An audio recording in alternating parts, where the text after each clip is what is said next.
Mission, nuancer l'actualité pour vous offrir des perspectives. Pour savoir et comprendre, Karima Brick.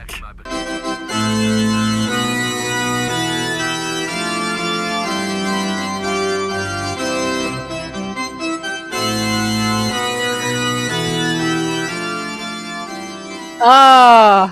Vous avez reconnu cette petite musique et oui, allez-vous franchir le pas bientôt et dire oui, je le veux?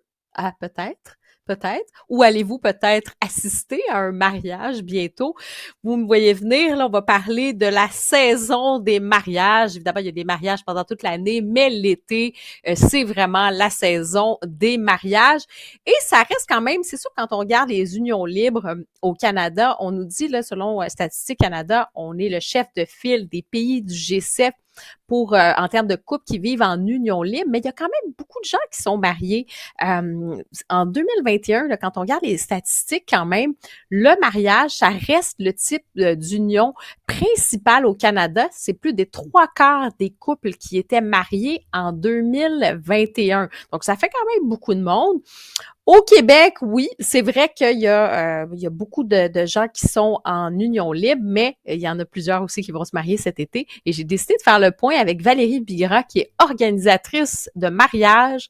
Elle va nous dire justement c'est quoi les grandes tendances. Est-ce qu'elle voit un regain chez les jeunes générations, chez les personnes plus âgées, peut-être certains qui étaient séparés ou qui n'étaient pas mariés, qui décident de se marier. On va faire le point avec elle. Valérie Bigra, bonjour.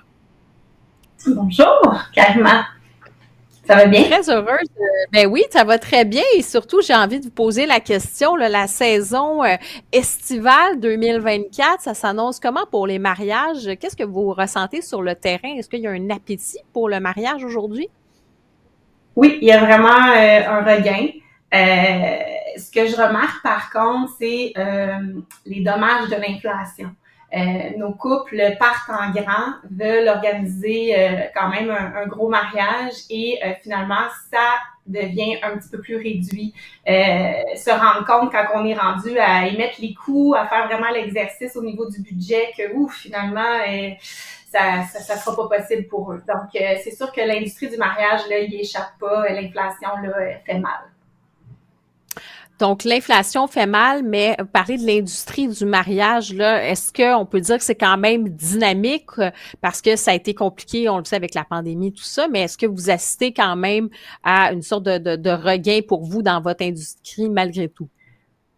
Tout à fait. Ce qu'on voit en changement, c'est que pour nous, les organisateurs, planificateurs de mariage, planificatrices, on a différents forfaits qu'on offre à nos clients, en fait. Donc, on a souvent le clé en main qui est un A à Z. Donc, une planification complètement complète où ce qu'on accompagne comme ça les mariés pour tous les fournisseurs, en fait, pour la planification. Et moi, de mon côté, j'en ai encore du clé en main, mais je vois les mariés des solutions pour pouvoir réduire les coûts. Donc oui, on a besoin de nous, mais bon, ils vont décider de prendre, supposons, le forfait qui est seulement la journée même et aller choisir un forfait à la carte pour cibler vraiment les besoins pour l'aide au niveau de la planification qu'on voit souvent au niveau des fleurs, la décoration. Mais cela dit, c'est pas bénéfique pour eux parce que plus les mois avancent, on se rend compte qu'ils nous appellent et se rendent compte que c'est quand même une lourde tâche et qu'ils n'y arrivent pas. Donc, souhaitent changer quand même pour le clé en main. Donc, c'est sûr que, tu sais, on essaie de les accommoder, tout ça, mais reste qu'au niveau de notre planification, tu sais, moi, pour ma part, ben, je peux accepter, supposons, tant clé en main, tant journée même, tant, tu sais, forfait à la carte. Donc, ça joue un petit peu avec notre situation aussi, mais on le ressent beaucoup, là, tu sais, j'avais un mariage, on planifiait pour la Toscane, il y avait pas, tu sais, quand je demande c'est quoi le budget, il y en a pas, tout semble beau, et quand on est rendu à l'exercice pour l'agent de voyage, là, on commence à vraiment mettre des montants en euros, ça coûte ci, on est 75, on veut une villa, on veut ci, on veut ça. Ils se rendent compte que finalement, ça serait peut-être pas possible. T'sais. Fait qu'on change la tournure peut-être pour un mariage plus petit, à plus petit comité ici. Et les honeymooners, voyons, j'ai pas le mot en français, la lune de miel se passe en amoureux en Toscane, voilà. Voilà. Fait que c'est ça. OK. Puis là, on va démêler, on va démêler un petit peu là, tout ça là, pour l'organisation. Premièrement, qui sont les couples qui viennent vous voir? Ils ont quel âge en moyenne là, quand on décide d'organiser un mariage? Qu'est-ce que vous observez sur le terrain? Il y a beaucoup de jeunes. Il y a beaucoup de jeunes, là, 25-35 ans. J'en ai beaucoup. Qui n'ont pas d'enfants, qui ont nouvellement des petits bébés, un petit bébé, qui va, c'est ça, pouvoir participer, on ne sait pas trop pour marcher, mais on trouve des solutions, mais pour justement participer. J'ai beaucoup de personnes aussi plus âgées qui ont fait leur famille, mais bon, question d'horaire, le hockey prenait toute la place, ont 3 garçons, fait que là, finalement, ben bon, ils sont rendus à l'université, tout ça, fait que les mariés se disent oui, et là, c'est toute une autre tournure. En fait, c'est les enfants qui deviennent vraiment les garçons d'honneur. Puis, c'est vraiment très familial, le noyau est très tissé serré, c'est ce que je remarque. Puis c'est ça, c'est que je vois une grosse différence aussi, tu sais, peut-être le modèle de la réussite des baby boomers, est-ce que c'est ça qui incite peut-être leurs enfants à justement vouloir se marier, croire au mariage parce qu'ils ont vu la réussite de leurs parents, parce que souvent les parents, on voit ça, hein, 50 ans, 60 ans de mariage, 25 ans de mariage de plus en plus. Donc ceux-là, je te dirais, ils prévoient leur budget, puis c'est tout en règle. Et les jeunes de 25 à 35 ans, je vous dirais qu'ils n'ont pas de budget, c'est un petit peu moins organisé, on perd un peu la valeur aussi. Je vois beaucoup de compétition. Ben là, je suis allée au mariage de mon amie il y a 2 semaines, ben là, elle a fait ça, moi, il faut que je stoppe. Fait que je trouve ça plate un peu, je trouve qu'on perd les valeurs, on veut beaucoup impressionner, puis ça reste que c'est votre union, c'est votre mariage, tu sais, c'est la fête de votre amour, donc on n'est pas là pour épater la galerie, selon moi, on est là vraiment pour être là avec les gens avec qui on a envie de célébrer, tu sais. Donc, c'est ça. Puis les gens, ils s'en rendent compte, l'équation se fait tout seul parce que ils commencent à 120, puis finalement, ça va finir à 45 parce qu'ils se rendent compte, en faisant l'entonnoir, que c'est peut-être pas de mise qu'on invite nécessairement tous les collègues de travail ou on a des choix à faire, je pense. Puis ça, ben c'est l'inflation qui nous l'oblige parce que ben tout coûte plus cher, malheureusement. Et bon, évidemment, je sais que ça doit aller dans tous les prix, mais disons là, qu'il y a un couple qui souhaite se marier, inviter un peu de la famille, inviter les amis proches, tout ça. On peut s'attendre à quoi comme budget quand on décide de se marier aujourd'hui, en 2024? Cette question-là est toujours difficile à répondre parce que tout dépend de l'endroit. Tout dépend de combien de services on va proposer à nos invités, à nos convives. Donc, tu sais, est-ce qu'on reçoit au champagne? Est-ce que c'est une formule qu'on va demander de payer la note? Hein? Parce que là, ça, on le voit beaucoup là, chez les jeunes. On demande de payer, en fait, le prix d'entrée, disons-le comme ça. Donc, c'est ça, ça change au fur et à mesure, puis il faut, je pense, s'adapter à cette nouvelle génération.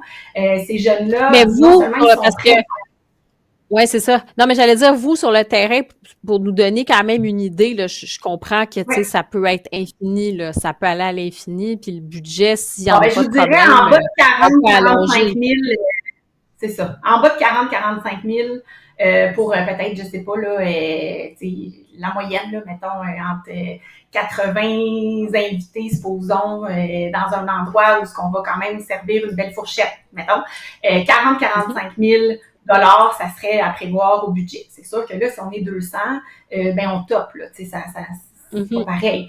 C'est pour ça que c'est difficile un peu de mettre le doigt sur combien peut représenter, mais un mariage à 20 000 aujourd'hui, quand même bien qu'on utilise notre ami photographe, notre ami DJ, tu sais, il faut être beaucoup plus inventif que ça là, pour arriver à réussir à, tu sais, même son portrait. Mais parce que c'est ça, il y a beaucoup de choses.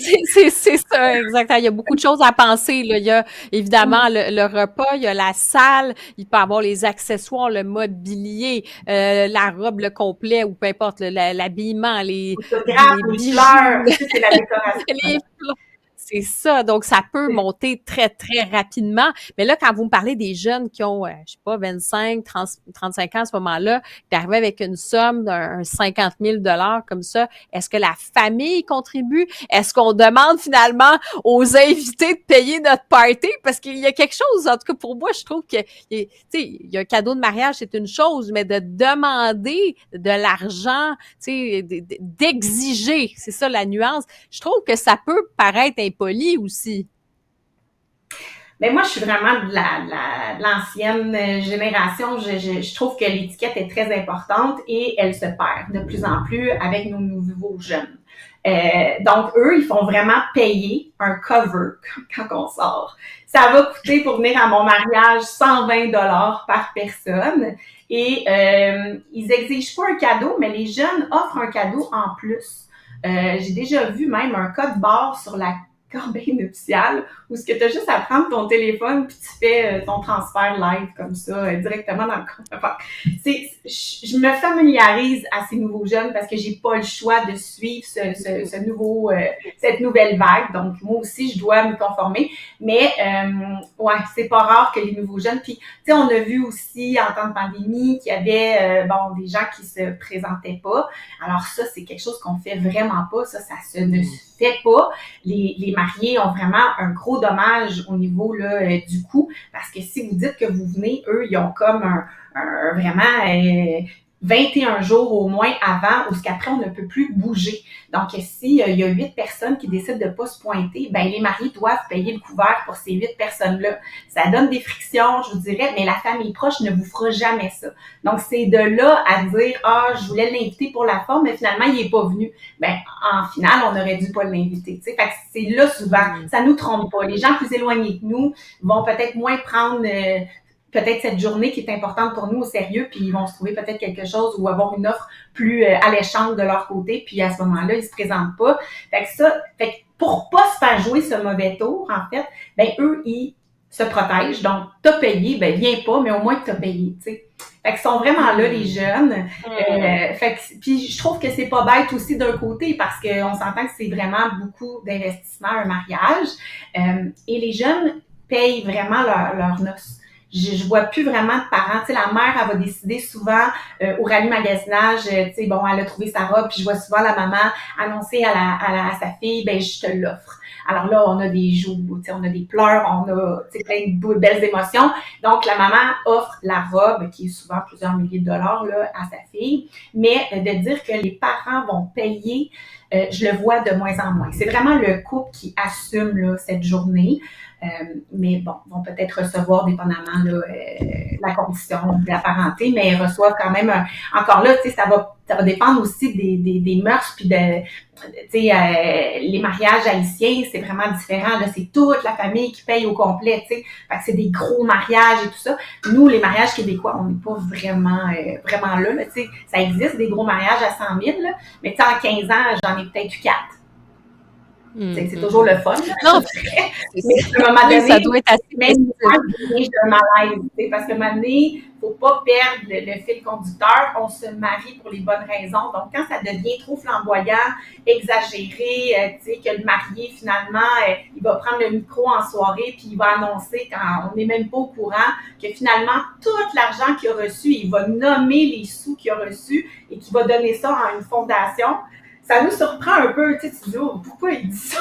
Tu sais, pourquoi on s'en va là? Fait que c'est ça, je trouve que les valeurs se perdent un peu, l'étiquette se perd un peu. Je pense que, tu sais, c'est pas un anniversaire de mariage, c'est un mariage, tu sais. Fait que c'est pas un anniversaire non plus. Fait que quand tu invites au restaurant pour ton anniversaire, ton cadeau, c'est toi, tu es venu manger, tu vas payer ta facture. À la limite, la bonne étiquette, ça serait de donner une carte d'anniversaire. Si tu veux m'offrir un cadeau, mais ta présence, c'est mon cadeau parce que tu viens au restaurant. Mais un mariage, on célèbre notre union, on invite les gens qu'on aime, on invite normalement. Puis souvent, oui, de toute façon... parce que si on fait payer, souvent, on n'aura pas de cadeau en plus. Alors que normalement, ben, on peut avoir un cadeau pour un couple d'un montant de 375-400 $. Donc, tu sais, normalement, ça serait la moyenne à donner pour le couple. Puis plus on avance dans la proximité envers le couple, ben, on peut se permettre, selon nos moyens, toujours de donner un peu plus, tu sais. Mais quand c'est sûr qu'on met un cachet à l'entrée, ben, je veux dire, si moi, ça me coûte 120 $, puis ça l'offusque, hein, ça l'offusque beaucoup. Là, moi, j'ai déjà vu, moi, je vois tout, j'entends tout. Je suis la petite, petit oiseau qui voit tout. Des fois, je vois vraiment les gens en chèque en blanc, puis là, ils jugent. Ah, j'ai été bien reçue, j'ai eu 2 bières, j'ai eu 5 bouchées, je mets la note. Les gens sont très exigeants, les invités sont très exigeants, et là, ils versent leur montant, puis ils vont porter. Tu sais, je vois toutes sortes de choses. Donc, les gens s'attendent à être invités. Les invités s'attendent à être bien reçus, pas à recevoir un cadeau de la part des mariés. Fait que gardez vos sous, je vous dirais, allez pas là, ça monte trop vite, là, parce qu'un cadeau par invité, ça peut être entre 15 et 25 $, dépendamment. Donc, allez pas là, mais offrez à la limite des surprises humaines. Des feux d'artifice, un service de mixologue, pour amuser vos invités au lieu de dépenser peut-être dans les endroits un petit peu moins importants, à mon avis. Ben, on prend des notes et on va souhaiter aux gens qui vont se marier cet été là un beau mariage, mais en même temps effectivement de se rappeler les bonnes raisons là et pas juste se dire ben finalement on se fait payer un gros party, c'est pas ça l'idée là, j'imagine vous le constatez sur le terrain. Mais en tout cas merci et bonne saison des mariages. La qualité et non la qualité, c'est toujours ça qu'il faut se rappeler. Donc, c'est la qualité. Eh ben, merci beaucoup. Bonne saison à et bonne saison des mariages, oui. Bon mariage. Merci.